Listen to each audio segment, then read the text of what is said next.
Привет, дорогие друзья! Сегодня на улице небольшой ветерок, ребятки, но чуть-чуть сильный. Уж смотрите, что-то, собака хвостом швыряет. Ребятки, завтра есть небольшое но.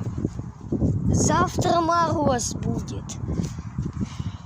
Ну, ребятки, скоро у нас будет зима. Потому что сейчас уже сентябрь. Знаете, вот. Сентябрь, ноябрь и декабрь. В декабре уже будет вот это вот зима. Вот это вот кроты выкопали, это не я. Вот. И, ребятки, поставьте лайк, подпишитесь на канал и нажмите на колокольчик.